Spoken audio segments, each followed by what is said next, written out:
Robinhood Gold. I finally have the card. I was reading online that they were only sending these bad boys to social media influencers, which I am not. I don't even have 1,000 subs, so if I got it, you can get it too. I originally submitted my order for this card back in, I want to say, May of 2024, and I didn't get the card until September, so I had to wait June, July, August, September. 4 months, and I got the card. I've heard some people are waiting all the way up to a year. Not sure why I got it so early, but I mean, here it is. Here's what it looks like. So let's get into a couple of the key features of this bad boy. Starting off with the weight. It is pretty heavy for a card. It weighs 36 grams. I really like the weight. When I compare this to my other credit cards, I'm like, yeah, weighted cards is where it's at. One of the main reasons why I like the weight is because whenever I hand it to someone when I'm paying for something, it is a conversation starter. Almost always they're like, why is your card so heavy? Or they'll ask me, what type of credit card is this? So weight-wise is a plus. I like the heaviness. Another interesting about this card is this is real gold here. Apparently, if you were to melt this card, the gold that you would collect is worth $2,000. So when you consider that, paying $5 a month for Robinhood Gold to get a card that is worth $2,000 is already worth the investment. Another thing that I really like about the card is there's no numbers on the back, if you'll notice here. So there's no numbers because it actually syncs to your phone.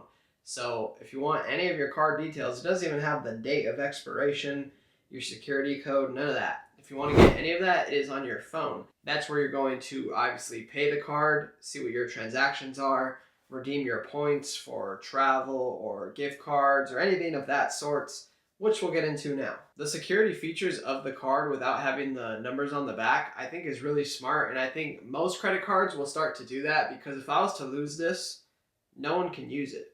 There's no numbers on here. They would have to actually sync into my phone, which they would need my Face ID for, which I could just block them out of. So now getting into the juicy details of what everyone wants to know. How much points do you earn per dollar spent? So this card is super simple.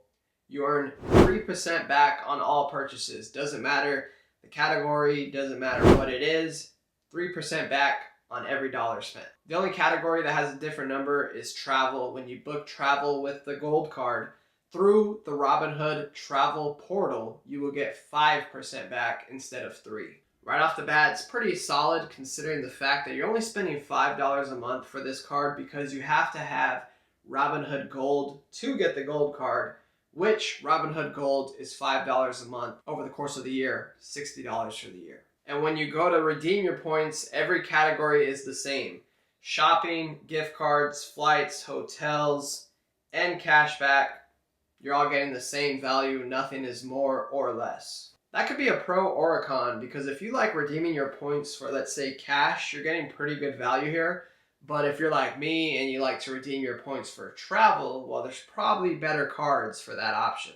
All right, so let's get into my points. Right now, I have 1,879 points, and that is worth $18.79. My lifetime points are $29,879, which actually just last week I accidentally redeemed. I did not mean to. I was just clicking buttons on the app and I accidentally redeemed it for an Airbnb gift card. I was just messing around trying to see how much my points were worth and it said continue. I hit continue and then I don't know what happened. It sucked all my points and now I have $290 to use for Airbnb. And at the time when I redeemed for that Airbnb gift card, I had 28,000 points, which turned into $280. And not gonna lie, I was pretty excited about this card. I really like the way it looks and feels, but when I went to redeem my points and I saw how much they're worth, I got a little discouraged. Because this card, don't mind the McLovin, I have a card skin on, but this is the Chase Sapphire Preferred, and like I said, I like to redeem my points for travel, personally. I just feel like that's where I get the most bang for my buck. And the 28,000 points that I used on my Robinhood Gold card, which was worth 280 bucks, that amount of points on my Chase card would have added almost another $100 worth of travel. So that was pretty much my setup for like the past 6 months to a year, was the Robinhood Gold card and the Chase card. I would put almost everything on my Robinhood Gold card except for travel would go on my Chase card. Travel and food. Everything else was going to here. But after I saw the points, it made me reanalyze my strategy, and I decided to pick up another Chase card, the Chase Freedom Unlimited, that I'm going to pair with this bad boy, the Chase. And my Robinhood Gold card, I don't know. I'll use it occasionally, but I'm not going to use it very often. So would I recommend the card? Yes and no. It depends what you want to do. If you're just a beginner, you're just getting into credit card points, then yeah, it's not a bad option. 3% all around, it's easy to track, you don't got to think too much. But if you want to be a little more strategic, I don't think that this is the best option, just because when you go to redeem the points out, there's better options. But it really depends what you want to do. If you want to travel or you just want cash back, you got different options here. But me personally, moving forward, like I said, I'm getting the Chase Freedom Unlimited to pair with the Chase Sapphire Preferred, which I'm actually going to be upgrading this to the Chase Sapphire Reserve. But before I do that, I need to get my credit score up. I think I'm sitting at like a 700 right now, and I want to say I need a 720 for the reserve. So when I get that card, I'll update you guys. But that's it for today. You guys think the Robinhood Gold card is worth it? I mean, like I said, it's really cool to have.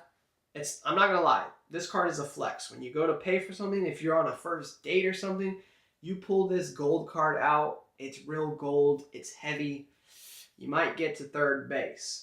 But besides that, if you really want to be strategic, I don't think it's the best. But comment down below. You like the card? You plan on getting it? Do you have it? What do you think? Thank you guys for watching, and I'll see you on the next one.